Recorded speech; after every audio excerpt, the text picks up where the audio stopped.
Man sentenced to 19 years of imprisonment makes a surprising discovery right before the end of his ordeal.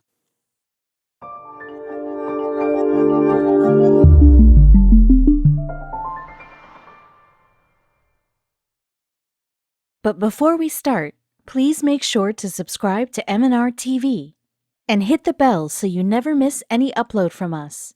Also, leave a like right now. They say justice served swiftly is termed as just ice, because feeling the warmth of compassion takes much longer than bluntly giving out decisions based on cold logic. But is that always the case? In the year 1999, Richard Anthony Jones committed the crime of robbing a woman. He was arrested a year later after numerous witnesses testified against him. Ultimately, Jones was sentenced to 19 years of imprisonment.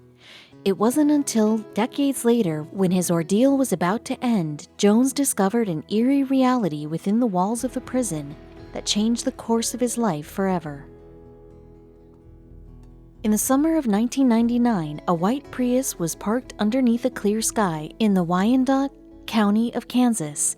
Two friends were sitting inside the car, high on drugs. They were waiting for their third friend to return with a new stash since they were already running out of everything. The boy got in the car with a disappointed look. He had failed in his endeavor, but he didn't let his friends sulk about it because there was still one more option left for them. He said his college friend knew a man who could hook them up with some excellent stuff. He took out his phone and texted his friend to ask where they could meet the man. His friend told them that the man will be waiting for them in the alley next to an apartment. He sent the address of the apartment to the driver's phone, and they were ready to hit the road. As expected, the trio spotted the man standing in an alley. The driver pulled up the car in front of the alley and the man got in the front seat. The boys tried to introduce themselves to this stranger, but he was not interested in pleasantries. He stated it is not necessary to know his name to do business. The man informed the trio that he didn't have any stock lying around, but he can take them to a friend who can help. The already high and desperate boys agreed without hesitation. So the man guided them to a Walmart in Roland Park, a city in Johnson County. The man pointed to a spot where they could park their cars and meet this alleged supplier of his. The man held out his hand to the driver, $50, he stated flatly. The boys interacted with an uncomfortable look. They didn't have enough money for the deal. The man could sense the tension in the air.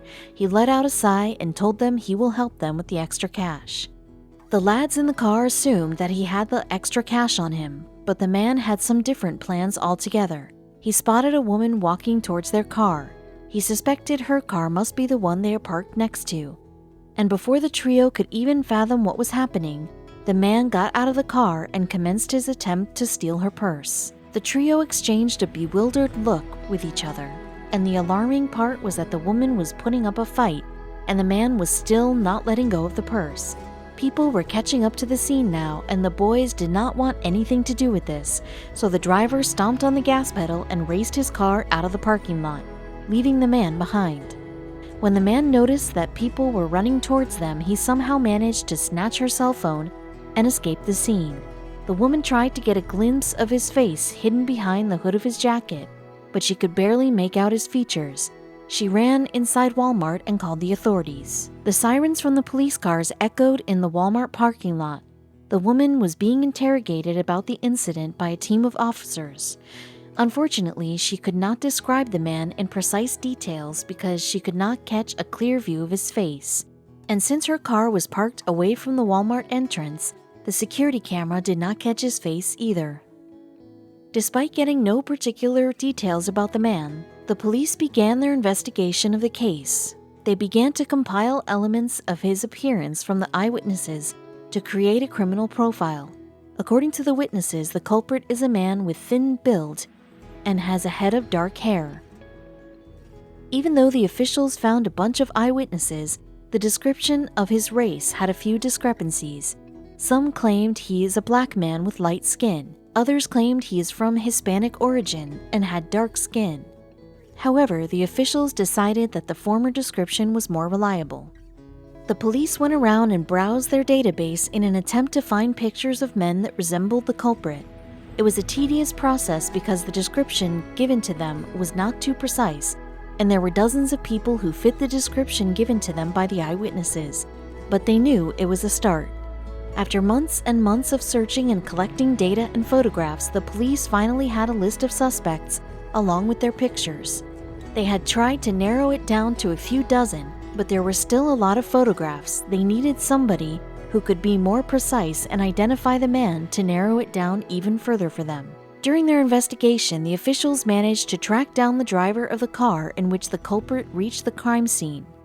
On interrogating the driver, he explained that he did not know the man well enough to even know his name.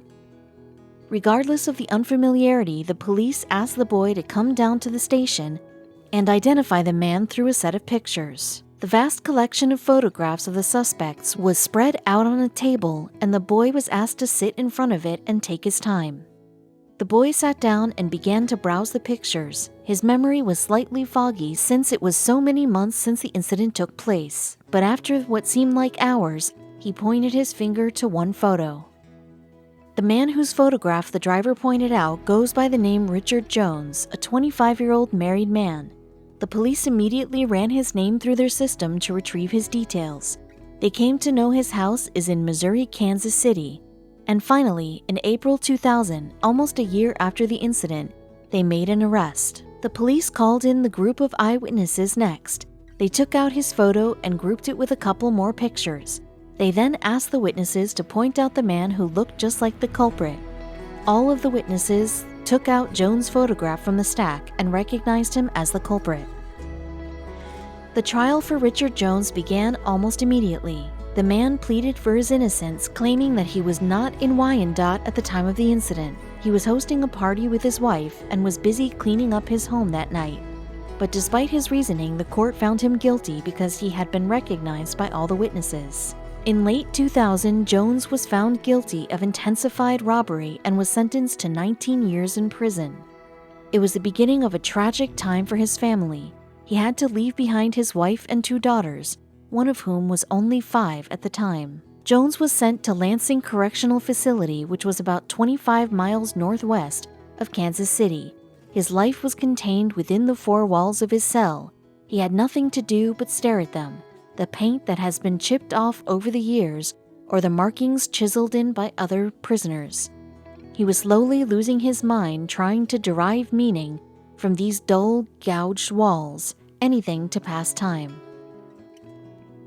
Inside the dark brick walls of Lansing Correctional Facility, Richard Jones has aged more than 15 years on the clock. The man had long since forgotten what it feels like to breathe in the open air, or what freedom tastes like. His eyes were now dull and hollow, just like his soul has transformed in the past decade. Growing old in a prison will do that to you. Jones was sitting in the common area when a fellow inmate approached him. "Hey, I saw you in the cafeteria, but you didn't say hello to me, man." A frown appeared on Jones' face. This was the 3rd time this week when someone has made a remark like that. Curiosity got the better of him as he excused himself and ran to the cafeteria.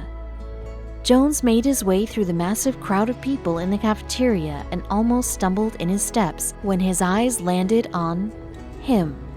He could not believe his eyes. There was a man who looked almost identical to him, eating his lunch by the window. It was as if all the missing pieces of a puzzle were finally landing in their place.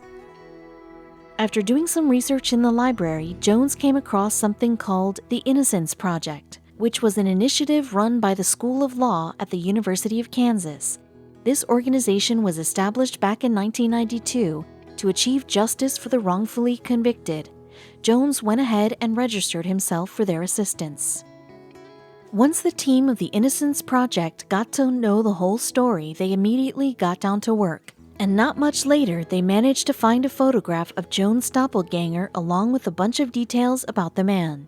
His name was Rick Amos, and his resemblance to Jones was startling. Amos was a resident of Roland Park back in 1999.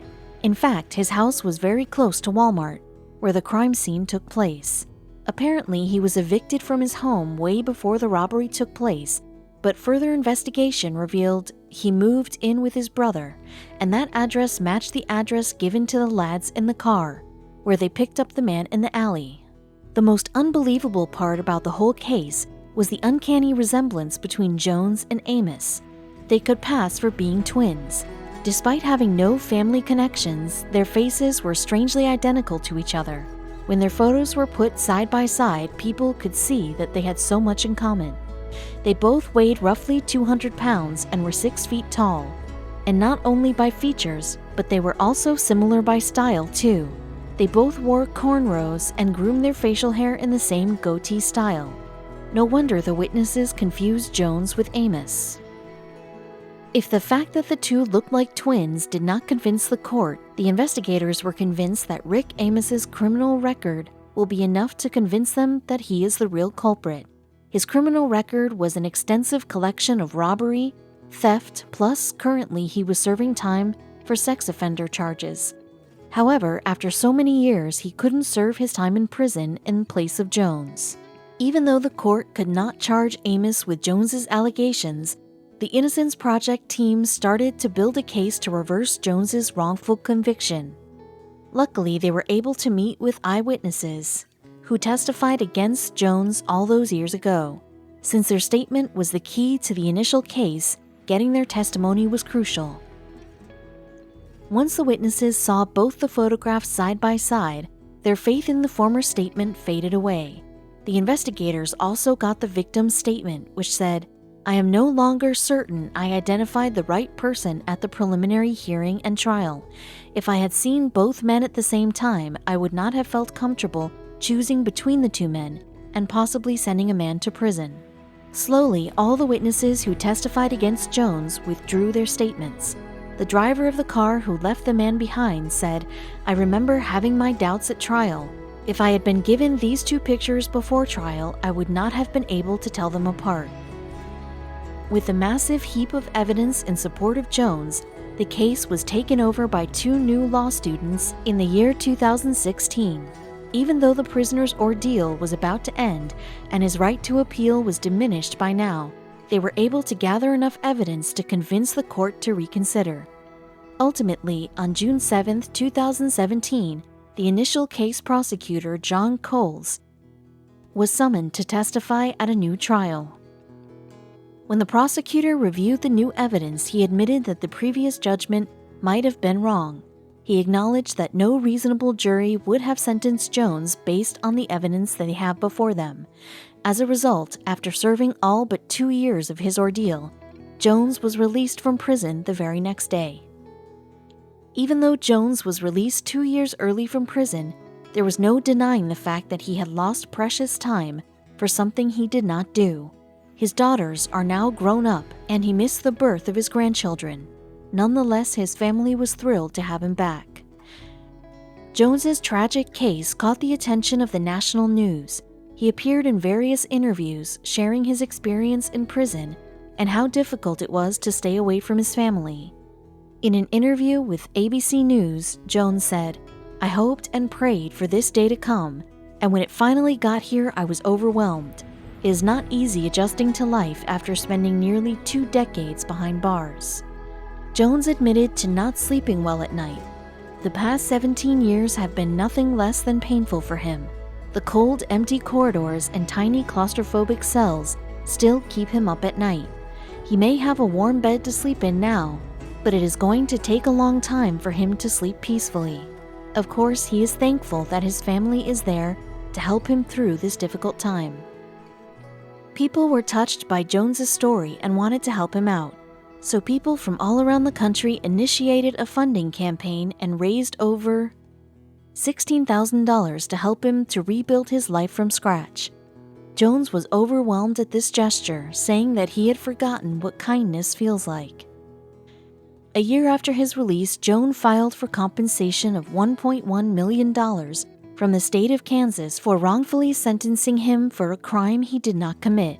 He wished to use the money to get back on track in his life after being locked away for almost 2 decades. Amazingly, in just 4 months, he was awarded the full amount, along with healthcare benefits. Jones felt immense gratitude to the group of law students from the Innocence Project who helped him in escaping the hell he was trapped in for 17 years. Surprisingly, Jones's case was not a rare one.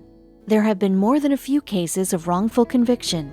In fact, to speed up the process, it is quite common for administrators to even nudge the witnesses in the direction of a suspect they find guilty.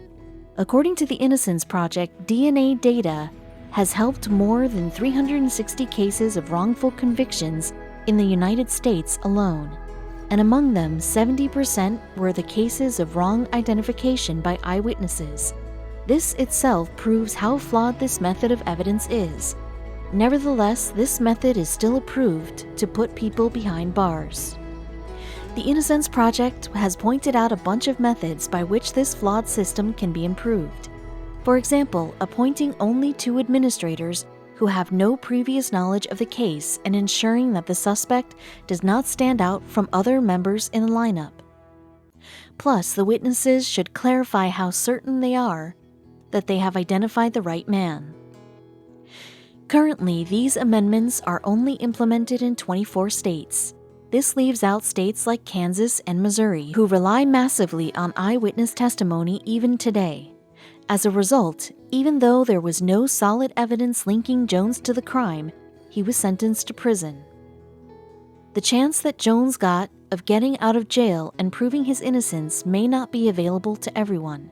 There are still hundreds of prisoners who are suffering behind bars because of a crime they did not commit.